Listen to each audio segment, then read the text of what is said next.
Madonna. Life is short. My idea is that if I want to do something, I do it. Madonna. Most pop stars know that they don't have a job for life.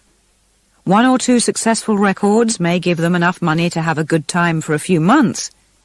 But the days of fast cars and long hot days by the swimming pool don't last long. Most have returned to ordinary life by the time they're 30. But Madonna isn't like that.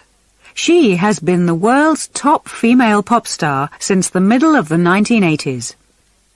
During that time, she has had many hit records. She has acted in several films, and she has made millions and millions of dollars. She has won prizes for her work, but she has also been strongly criticized by politicians and religious leaders. She has married, separated, and married again.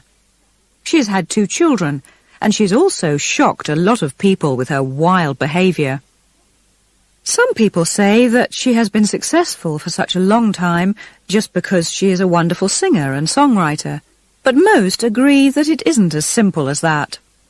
Madonna has always made sure that she is in control of her life. She has made careful plans and has cleverly used the publicity that surrounds her.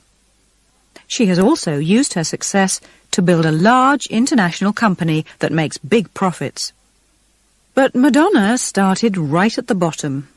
When 19-year-old Madonna Ciccone arrived in New York City in 1978, she knew that she wanted to be rich, and she knew that she wanted to be a star. But she came from an ordinary family in a town called Pontiac in Michigan, and she had just $35 in her purse. New York is no place for someone with no money, so her first years in the city were very tough. She lived in rooms in some of the worst areas, and she did all kinds of jobs to make money. Sometimes she worked as an artist's model or a dancer. Sometimes she worked in restaurants and bars. But there were also days when she was so poor that she had to get her food from rubbish bags in the street. During this difficult time, Madonna never forgot her dream of becoming a star.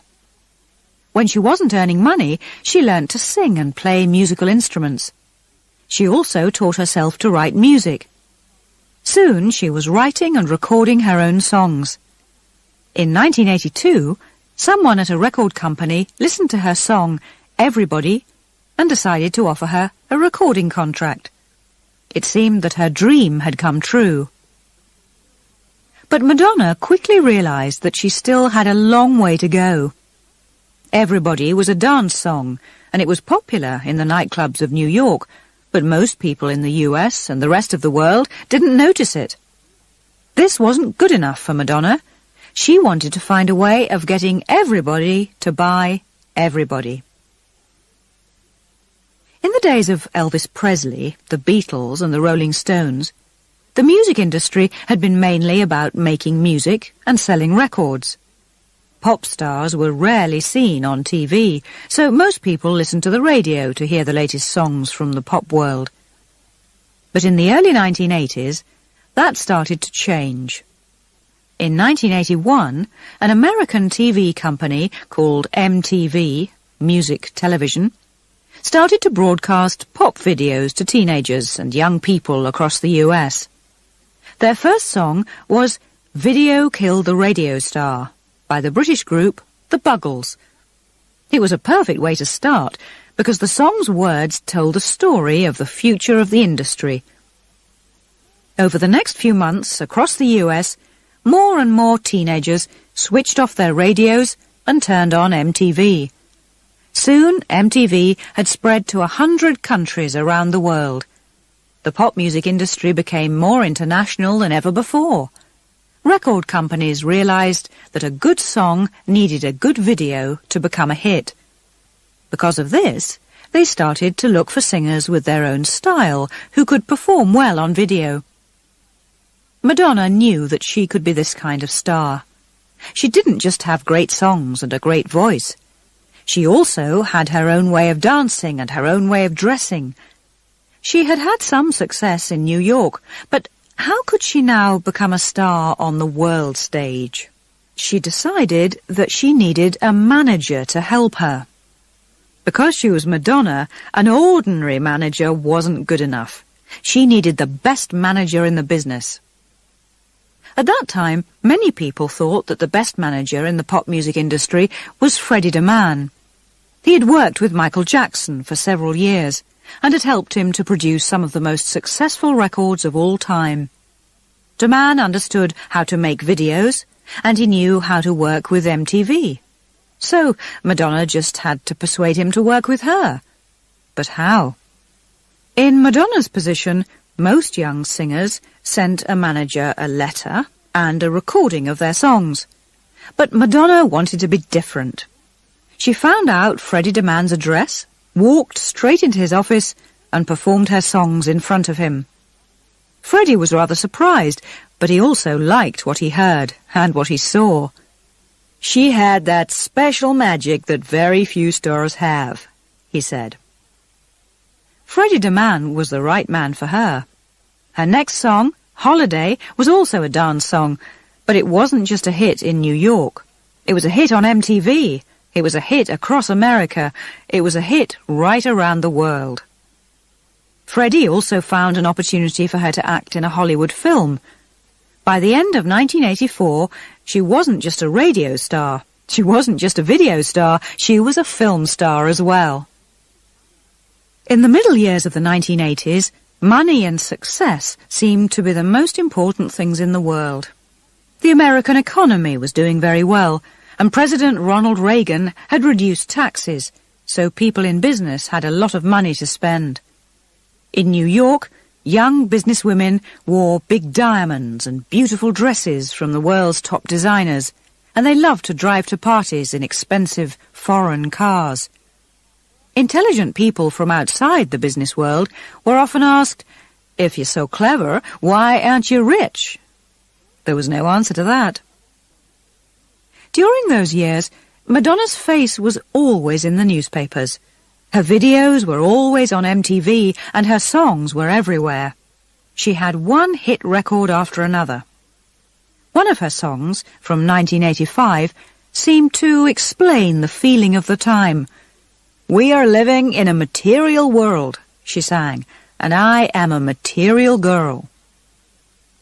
Madonna had always wanted to be a public figure, but her boyfriend, in the middle years of the 1980s, had very different ideas. Sean Penn was a film star who had grown up in a famous family, and, perhaps because of that, he hated newspaper photographers. This was a problem, because photographers followed Madonna everywhere. At first, Sean tried to push them away, but when they didn't stay away, he hit them. And when they still didn't stay away, he tried to frighten them with his guns. When Sean and Madonna got married in 1985, the newspapers sent helicopters so they could photograph the wedding. This was too much for Sean. He left the party and shot at them with his gun from the ground. In the end, Sean's problems with the newspapers caused too many problems, and he was sent to prison. Madonna separated from him after just a few years of marriage. It was a hard lesson in the problems that come from too much public attention. But Madonna was one of the most famous women in the world, and she loved the publicity. So when the drinks company, Pepsi Cola, asked her to do an advertising campaign for them, she was happy to help. She negotiated with them for 8 months, and she was even happier when they agreed to pay her $5 million for a year's contract. On the 2nd of March 1989, Madonna's Pepsi advertisement was broadcast to around 250 million people in 40 countries, and it included part of her new song, Like a Prayer. The advertisement was great, but it was never seen again. That was because on the 3rd of March, MTV showed Madonna's own Like a Prayer video. This showed Madonna in all sorts of strange situations inside a church. Religious people around the world were very angry with Madonna. "How dare she use our religion like this?" they asked. After some time, things got so bad that the Pope said that Madonna would not be welcome to perform in Italy. The people at Pepsi-Cola were very worried about the situation. Would this damage their sales?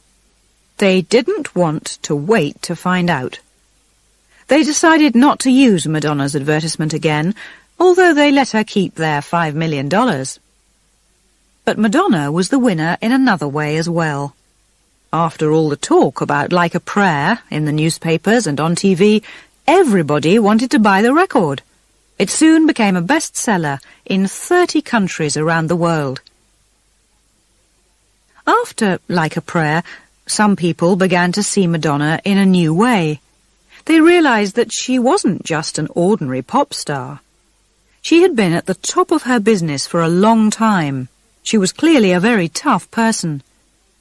In October 1990, the American business magazine Forbes put Madonna's picture on its front cover and asked if she was the cleverest businesswoman in the US. It said that she had earned $39 million over the past year. It also said that she was very unusual because she was a star who ran her own business. The next month, Us magazine produced a list of the most powerful people in the entertainment industry. Madonna was at number 1, above stars like Michael Jackson, Bruce Springsteen, and Prince. In 1992, she proved her skills as a businesswoman when she signed a deal with a value of $60 million with the big entertainment company Time Warner. The deal meant that she was now the boss of her own company, called Maverick.